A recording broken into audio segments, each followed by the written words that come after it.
황순원의 감사일기 2025년 9월 30일 첫 번째 감사.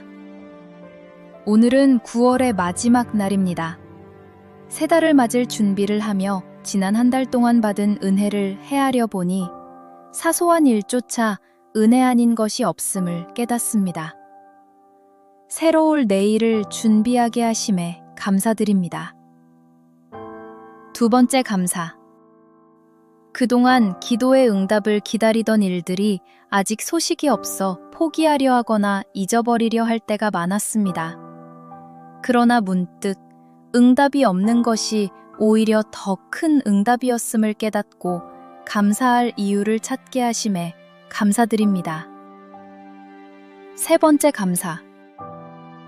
하나님께서 우리에게 기도하라 하시는 것은 필요한 것을 모르셔서가 아니라 우리와 대화하고 함께 하시기 원하시기 때문입니다.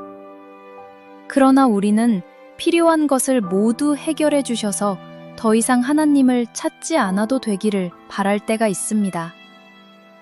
먹고 입을 것이 보장되기를 바라는 기도는 우상을 섬기는 것이라 하셨습니다. 오늘도 필요한 것을 구할 때마다 주님이 나의 주인이심을 고백하게 하시니 감사합니다. 네 번째 감사. 이스라엘 백성을 광야에서 훈련시키실 때도 만나를 한꺼번에 주시지 않고 하루치만 거두게 하셨습니다. 매일 하나님을 의지하는 훈련을 통해 마침내 하나님의 백성이 되게 하셨음을 기억합니다. 그 기쁨과 환희를 알게 하신 하나님께 감사와 찬송을 드립니다. 다섯 번째 감사. 하나님은 때로 순종하면 복을 받고 불순종하면 벌을 받는다는 단순한 법칙을 깨트리시기도 하십니다. 요셉은 유혹을 물리치다가 억울하게 감옥에 갇혔고 알 수 없는 현실 속에서 비명을 질러도 하나님은 침묵하셨습니다. 그러나 그 감옥이 비전을 이루는 지름길이 될 줄 누가 알았겠습니까? 결국 이런 하나님께 굴복하며 감사드릴 뿐입니다. 여섯 번째 감사. 사랑은 오래 참고 사랑은 무례히 행하지 아니하며 자기의 유익을 구하지 아니하느니라. 사랑장을 묵상할 때 실제 삶 속에서 보여주신 주님의 사랑에 감격합니다. 사랑을 실천하기 위해 구체적으로 결단하게 하심에 감사드립니다. 일곱 번째 감사. 고요 속에서 침묵할 때 하나님의 음성이 더욱 선명히 들립니다.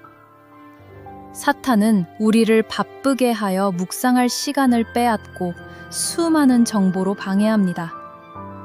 그러나 주 앞에 엎드리면 여전히 반겨주시고 말씀해주시는 은혜로 하루를 지낼 힘을 주시니 감사합니다. 여덟 번째 감사.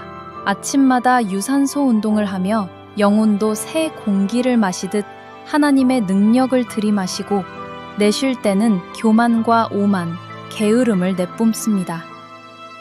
영육이 건강하게 성장하도록 인도해 주심에 감사드립니다. 아홉 번째 감사. 나이를 먹으며 어떤 이는 단순히 노인이 되지만 어떤 이는 어른이 됩니다. 음식이 썩으면 부패하지만 효소가 되어 유익을 주기도 하듯 노인은 무너질 수 있으나 어른은 성숙함으로 유익을 줍니다. 노인이 많은 나라는 끝이 좋지 않지만 어른이 많은 나라는 희망이 있습니다. 저도 노인이 아닌 어른이 되고자 오늘도 자신을 돌아보며 감사드립니다. 열 번째 감사. 사랑과 자비가 풍성하신 하나님, 오늘도 새날을 주시어 주신 시간을 잘 활용하게 하시고 노인이 아닌 어른으로 성숙해 가게 하심을 감사드립니다. 순간마다 욕심을 내려놓고 주님의 음성에 귀 기울이게 하여 주시기를 예수님의 이름으로 기도드립니다. 아멘. 감사는 하늘을 여는 축복의 열쇠입니다.